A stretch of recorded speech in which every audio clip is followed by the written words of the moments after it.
ॐ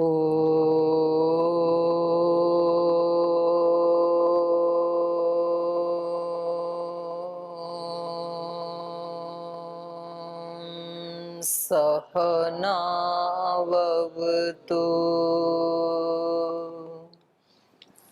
सहनौ भुनक्तु सह वीर्यं करवावहै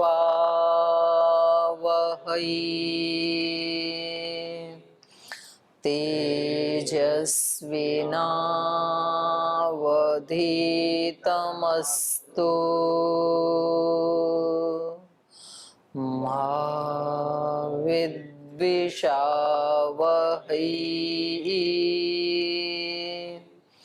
ॐ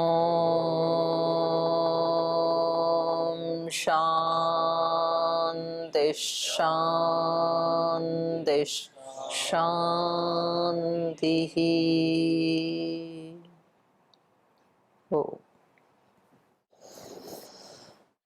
तो चलिए न्याय दर्शन के तृतीय अध्याय का द्वितीय आह्निक पढ़ रहे हैं हम,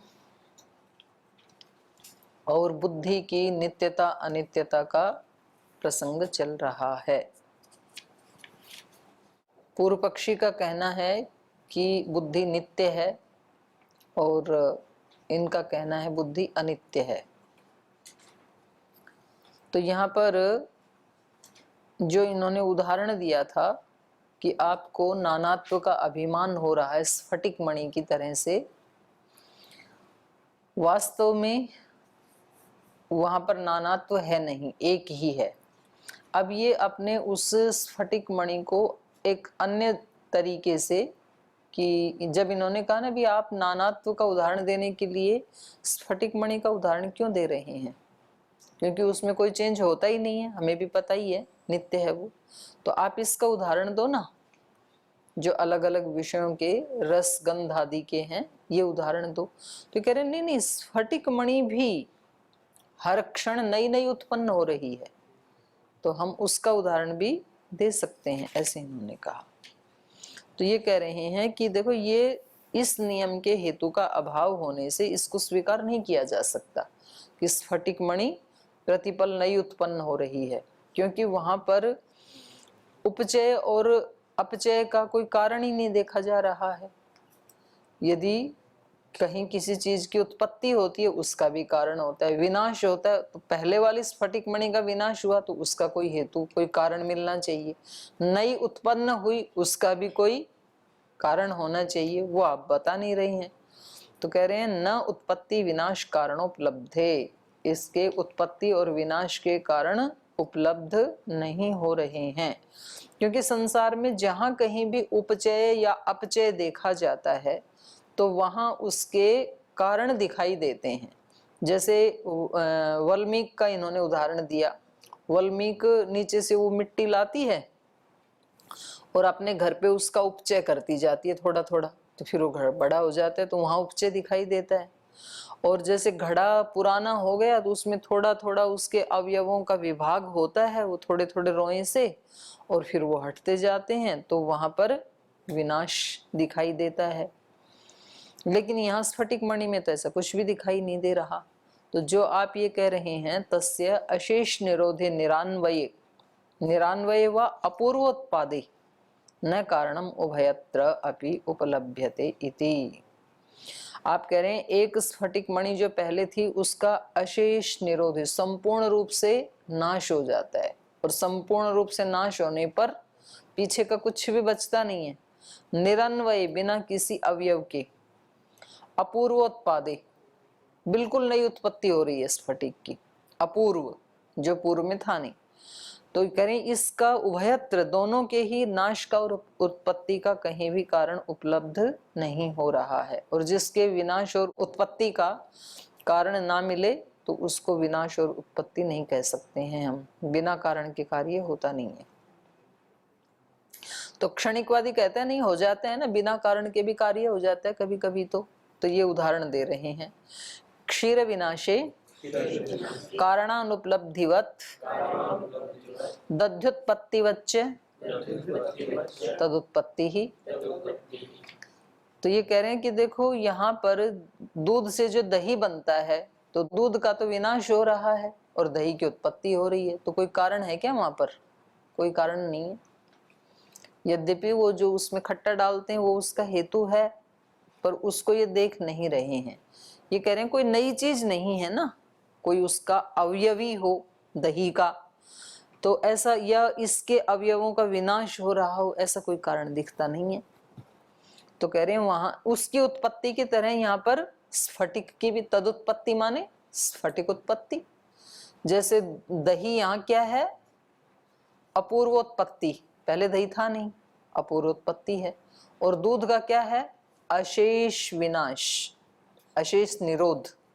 तो ऐसे ही यहाँ स्फटिक मणि में भी हो जाएगा, पहले वाली का निशेष निरोध हो रहा है और नई का उत्पत्ति हो रही है, अपूर्वोत्पत्ति।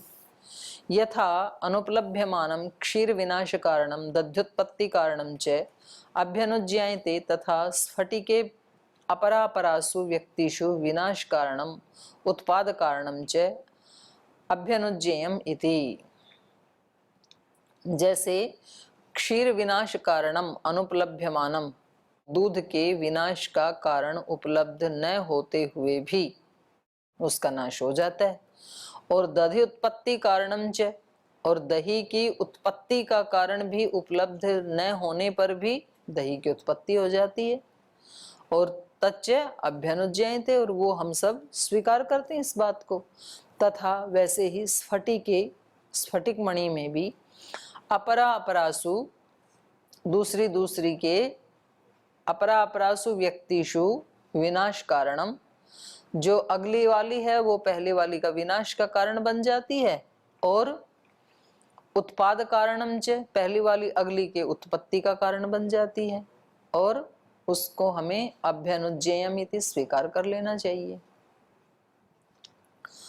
तो इसका उत्तर दे रहे हैं सिद्धांति, लिंगतो ग्रहणा नानुपलब्धि ही। कह रहे वहां पर जो दूध का दही बन रहा है वहां तो लिंगतो ग्रहण, हेतु से उसका ग्रहण होता है, वहां तो हेतु है, जामुन आदि तो डालते हैं ना वहां पे, तो उसकी आप अनुपलब्धि है उसके कारण की ये नहीं कह सकते हैं, उसके कारण की तो उपलब्धि है।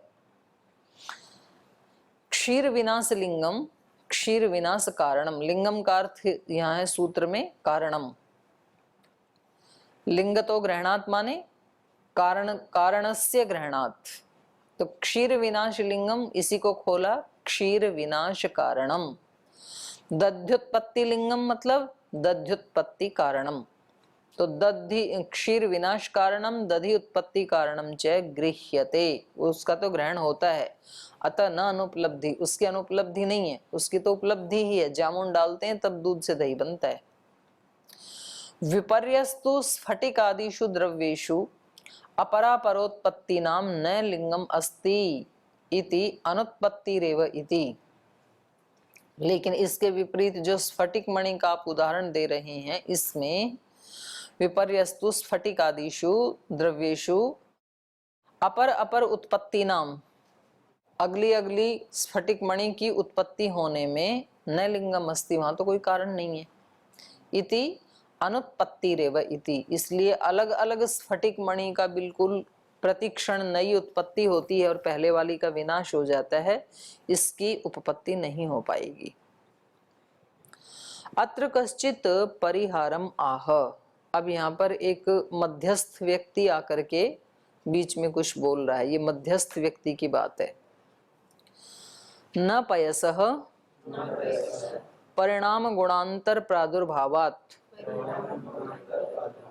हाँ ये एक तो ना ऊ छुटा हुआ है और अणय के आगे एक आ की मात्रा लगा लीजिए और बीच में आधा न कर लीजिए, गुणांतर, परिणाम गुणांतर प्रादुर्भावात्। कह रहे ये जो आप कह रहे हैं ना दूध का नाश दही की उत्पत्ति, तो बोले यहाँ कोई विनाश उत्पत्ति नहीं हो रही है, बल्कि पयसः परिणाम गुणांतर प्रादुर्भावात्, दूध में गुणांतर का प्रादुर्भाव हो रहा, परिणाम हो रहा है, दूध दही में परिणमित हो गया, यहाँ उत्पत्ति विनाश नहीं हो रहा है। पयसः परिणाम, यहाँ पयस का दूध का परिणाम हो रहा है। न विनाश, दूध कोई नष्ट थोड़ी हुआ है। जो पहले दूध रूप में था वो अब दही रूप में आ गया, तो ये तो परिणाम हो गया, वो वस्तु नष्ट तो नहीं हुई ना। क्योंकि इनका विनाश का परिभाषा क्या थी, संपूर्ण नष्ट हो जाता है। तो यहाँ तो दूध तो संपूर्ण नष्ट होता ही नहीं है, दूध तो रहता, उसमें दूध रूप से वो दही रूप में आ जाता है, वस्तु द्रव्य नष्ट नहीं हुआ। तो कह रहे हैं वास्तव में ये परिणाम है, पयसः परिणाम है, न विनाश है। इति एक आह, ये एक मध्यस्थ व्यक्ति आकर के कह रहा है। परिणामश्च अवस्थितस्य द्रव्यस्य, क्योंकि परिणाम किस में होता है, किसी अवस्थित द्रव्य में परिणाम होता है। जैसे हरे आम से पीला आम हो जाए, तो आम अवस्थित होना चाहिए ना पहले। और विनाश में क्या होता है, वो वस्तु पूरी की पूरी ही अदर्शन हो जाती है, दिखती नहीं है वो। परिणामश्च अवस्थितस्य द्रव्यस्य पूर्व धर्म निवृत्तौ धर्मांतरोत्पत्ति रीति। परिणाम किसको कहते हैं, पूर्व धर्म की निवृत्ति हो जाती है और किसी नए धर्म की उत्पत्ति हो जाती है, उसको परिणाम कहते हैं। तो दूध में पहला जो दूध धर्म था, दुग्ध धर्म था, वो निवृत्त हो गया और दधी धर्म की उत्पत्ति हो गई, इसको परिणाम कहते हैं। गुणांतर प्रादुर्भाव इति अपर आह, यहाँ गुणांतर का प्रादुर्भाव हो रहा है, ये कहा जा रहा है मध्यस्थ के द्वारा। गुणांतर प्रादुर्भावश्च सत द्रव्यस्य पूर्व गुण निवृत्तौ गुणांतरम उत्पद्यते इति। तो ये क्या है, ये गुणांतर क्या है, कहा गुणांतर प्रादुर्भावश्च सतः द्रव्यस्य, ये जो गुणों का धर्म परिवर्तन होना है, ये किसी सत द्रव्यस्य, विद्यमान द्रव्य के, उपस्थित द्रव्य के पूर्व गुण निवृत्तौ, पहले वाले गुण की निवृत्ति होने पर, और गुणांतरम उत्पद्यते, कोई दूसरे धर्म की उत्पत्ति होती है। पहले वाले की निवृत्ति होती है, दूसरे धर्म की उत्पत्ति होती है। स खलु एक पक्षी भाव इव, तो बोले ये जो इनका कथन है पूर्व पक्षी का, ये एक पक्षी भाव वाला है। अत्र तु प्रतिषेधः, अब यहाँ उसका भी प्रतिषेध किया जा रहा है। ये कह रहे हैं व्यूहांतरात् द्रव्यांतरोत्पत्ति दर्शनम पूर्व द्रव्य निवृत्ते अनुमानम। व्यूहांतरात्, बोले वास्तव में यहाँ पर क्या हो रहा है, व्यूहन चेंज हो रहा है। वो जो दूध के परमाणु थे तो दूध रूप में है तब उनका अलग व्यूहन है, और दधी रूप में आते हैं तब उन परमाणुओं का अलग व्यूहन हो जाता है। तो व्यूहांतरा द्रव्यांतरोत्पत्ति दर्शनम, व्यूहांतर के परिवर्तन से द्रव्यांतर की उत्पत्ति का दर्शन होता है। घड़े के जो वो व्यूहांतर होने से, वो ही मिट्टी के कण हैं, लेकिन उनका अलग तरह से व्यूहन किया जाए तो घड़ा बन जाएगा, अलग तरह से व्यूहन किया जाए तो सुराही बन जाएगी, अलग तरीके से व्यूहन किया जाए तो चिलम बन जाएगी, अलग तरह से व्यूहन किया जाए तो मिट्टी का तवा बन जाएगा। तो व्यूहन से क्या होता है, द्रव्यांतर उत्पत्ति दर्शनम। तो इससे पता लगा पूर्व द्रव्य निवृत्ते अनुमानम, तो ये पूर्व द्रव्य की निवृत्ति हो गई, इसमें ये प्रमाण है।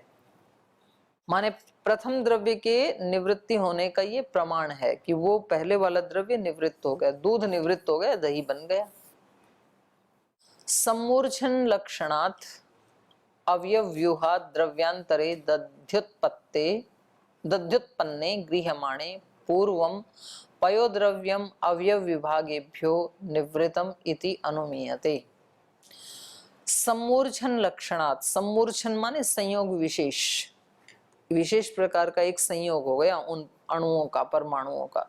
सम्मूर्छन लक्षणात्, इस संयोग विशेष लक्षण से, अवयव व्यूहात, जो अवयवों का एक अलग प्रकार का संयोग विशेष हो गया, अलग प्रकार का एक व्यूहन हो गया, तो उससे द्रव्यांतरे दधि उत्पन्ने गृह्यमाणे, तो द्रव्यांतर में परिवर्तित हो गया वो दही के रूप में। दधि उत्पन्ने गृह्यमाणे, दधी नहीं है, दध्न्युत्पन्नी, दही की उत्पत्ति में, माने दही उत्पन्न हो गया गृह्यमाणे, ये ज्ञात होने पर। दधी की उत्पत्ति के मतलब ये सप्तमी है, पर उसका हिंदी में तो षष्ठ्यंत ही अर्थ होगा ना।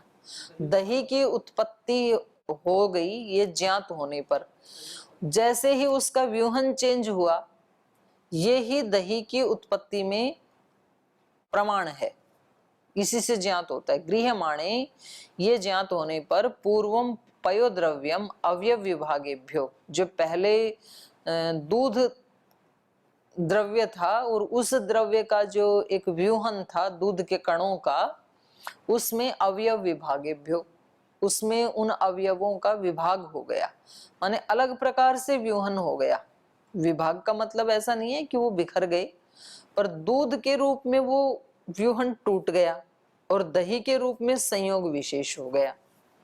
तो यद्यपि दूध का व्यूहन, ये जो द्रव्य का व्यूहन है, ये थोड़ा सा बड़ा होता है, बृहत होता है, और दही में जब संयोग विशेष होता है तो थोड़ा संकुचित हो जाता है व्यूहन। दूध जैसे पूरे इतने बड़े कटोरे में था तो दही थोड़ा सा कम सिमट जाएगा, वो व्यूहन थोड़ा और गहरा होता है, ये बात ही कह रहे हैं। पयोद्रव्यम अवयव विभागेभ्यो निवृतम इति अनुमीयते, जो दूध के द्रव्यों के जो अवयव थे उनका विभाग होने से वो निवृत्त हो गया, दूध का, दूध वाले अवयव, ये अनुमीयते, ये अनुमान प्रमाण से पता लग रहा है, क्योंकि वो वाला व्यूहन है नहीं ना अब इस द्रव्य में। यथा मृद अवयवानां व्यूहांतरा द्रव्यांतरे स्थाल्याम उत्पन्नायाम पूर्वं मृत पिंड द्रव्यम मृत अवयव विभागेभ्यो निवर्तते इति। जैसे कि मृत अवयवाना, मिट्टी के जो अवयव हैं उनमें व्यूहांतरात, अलग प्रकार का व्यूहन होने से, द्रव्यांतरे स्थाल्याम उत्पन्नायाम, स्थाली बन गई, घट, घट का अलग व्यूहन था और उसी व्यूहन को जब चेंज कर दिया तो उससे स्थाली उत्पन्न हो गई। तो स्थाल्याम उत्पन्नायाम, स्थाली के उत्पन्न होने में पूर्वम मृत पिंड द्रव्यम, अब जो पिंड था उसमें व्यूहन अलग प्रकार का था और जब थाली बनाई तो व्यूहन अलग प्रकार का हो गया। तो इससे पता लगा कि पूर्वम मृत पिंड द्रव्यम, मृत पिंड, मिट्टी के पिंड में जो पिंड रूप जो द्रव्य था उसका जो व्यूहन है अवयवों का, उसका विभाग हो गया। मृत अवयव विभागेभ्यो निवर्तते, उन मिट्टी के कणों के अवयवों का विभाग होने से जो पिंड रूपी अवयव था या द्रव्य था वो निवर्तत है, वो तो निवृत्त हो गया, और स्थाली रूपी द्रव्य है वो उत्पन्न हो गया।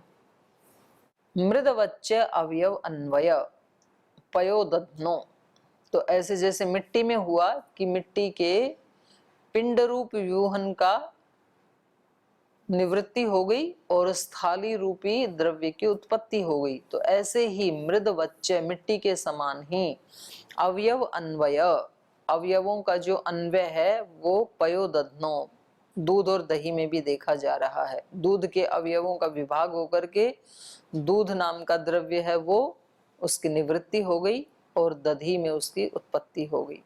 पयोदध्नो न अशेष निरोधी, यहाँ पर अशेष का नाश, संपूर्ण का नाश नहीं हुआ, और न ही निरन्वय, दही निरन्वय नहीं है, दूध से ही दही बना है।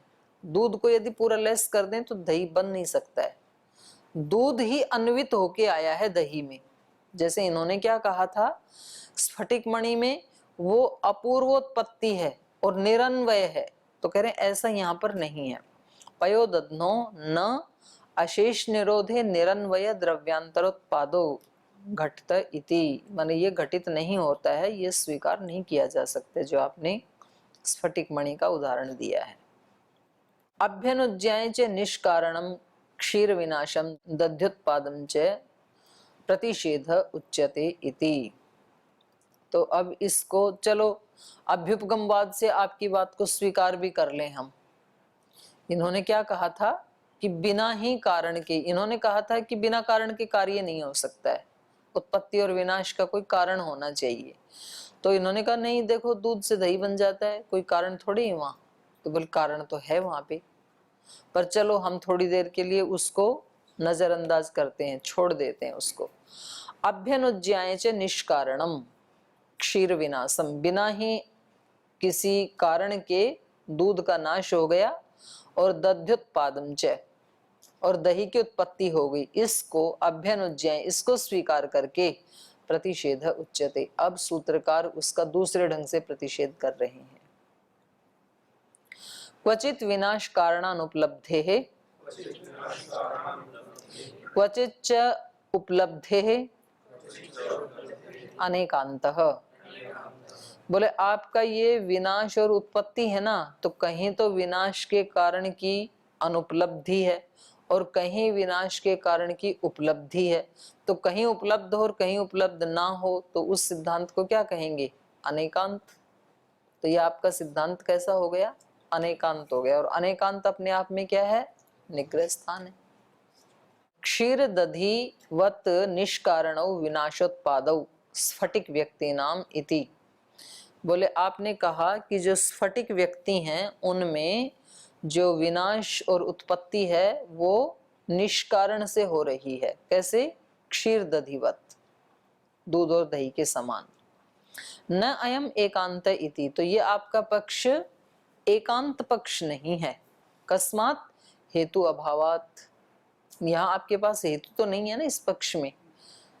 कैसे? न अत्र हेतु अस्ति अकारणौ विनाशोत्पादौ स्फटिक आदि व्यक्ति नाम क्षीर दधिवत।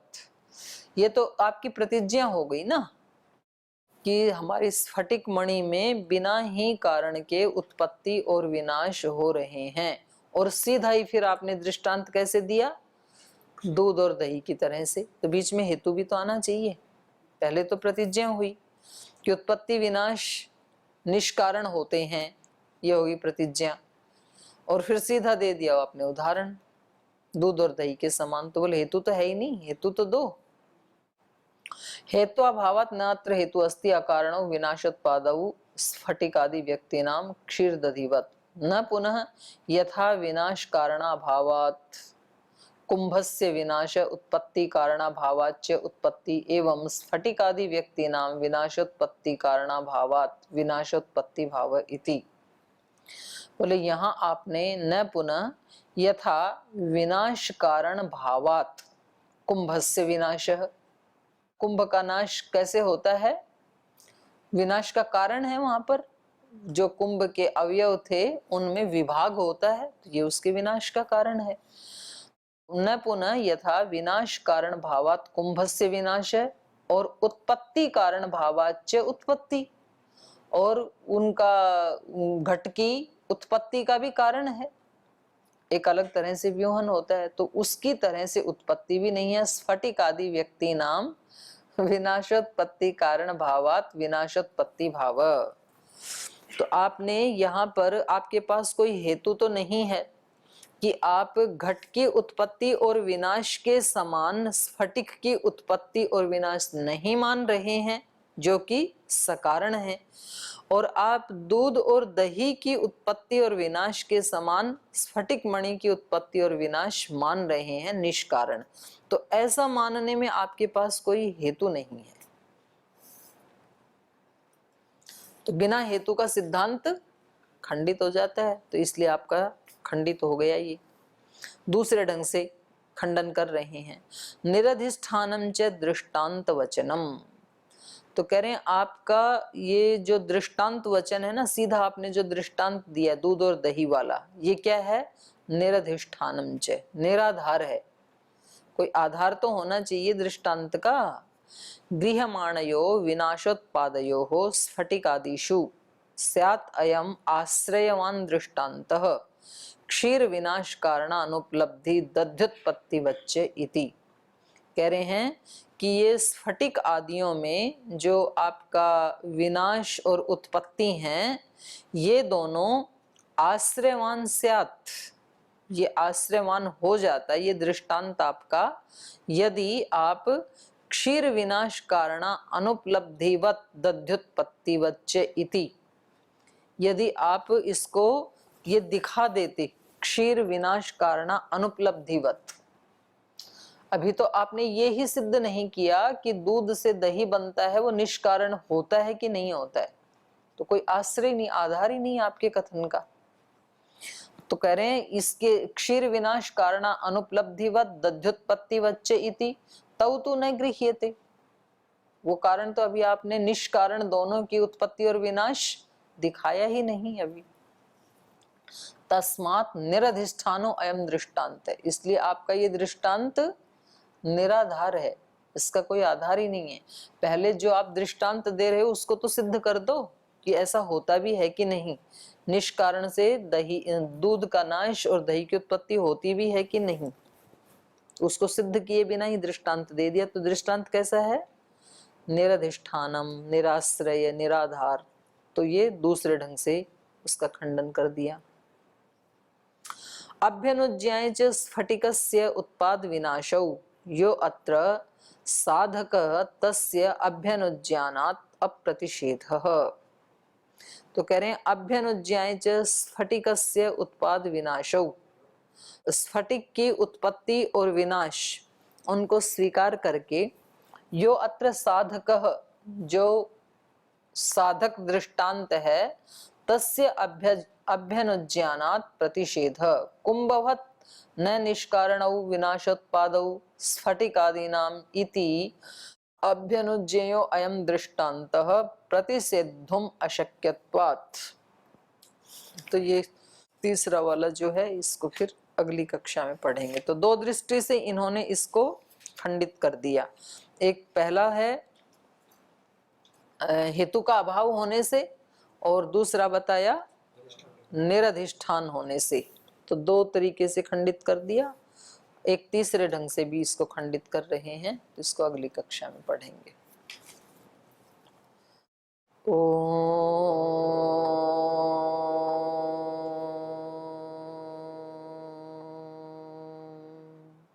शांति शांति शांति। श्री गुरुभ्यो नमः।